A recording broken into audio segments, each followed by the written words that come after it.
Now, we always knew we'd hit this moment where there are the people who have turned the social safety net of JobKeeper into now a hammock that they want to stay in for as long as possible, and the same with the extension on the dole. The Prime Minister spoke about this yesterday, and the former Liberal MP, Craig Laundy, had said too that his experience in the pub business right now is that it's a little hard to get people to come back to work when they're being paid so much money to not work at the moment. We are getting a lot of anecdotal feedback from small businesses and even large businesses where some of them are finding it hard to get people to come and take the shifts because they're on these higher levels of payment. And so we've just got to make sure that we continue to provide what is a reasonable level of support in the middle of the worst recession we've had since the Great Depression. But at the same time, we can't let the help get in the way. And as for the Chamber of Commerce, they add their bit. In part because the JobSeeker allowance is where it is, that some people appear to be knocking back work. And look, my advice to people who have the opportunity to take a job right now is take that opportunity, grab that job. Pauline, are you hearing stories about this where it's, businesses are starting to reopen but they can't get people off the unemployment queue because the unemployment number is pretty good at the moment compared to the casual work of only a few hours a week?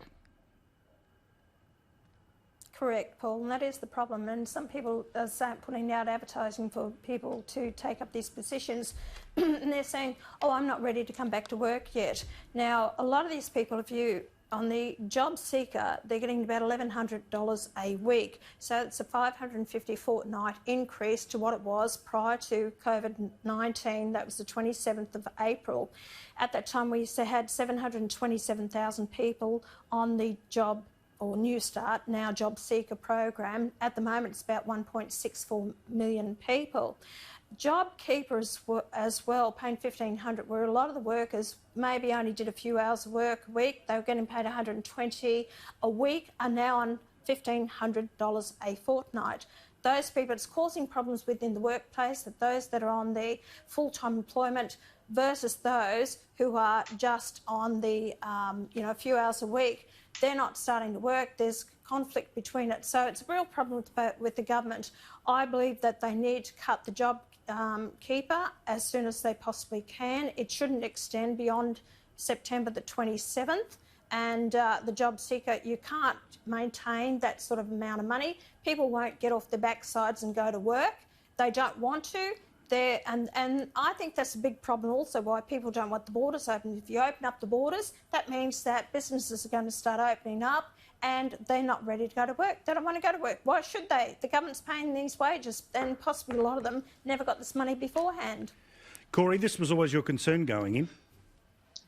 Paul, yes, I'm trying to resist saying I told you so, but politics is, the nature of this is always when you give something to people for free, they take it for granted. And look, I do think the government has made a wise call to try and keep as many people employed, and it probably should have been implemented in a more modest fashion, and with a requirement that they actually turn up to work or make themselves available for the regular shifts anyway, because I'm sure many businesses could have put some of these people to work for various things, but now they've got used to not working and getting $750 for nothing. But ultimately, the die is cast.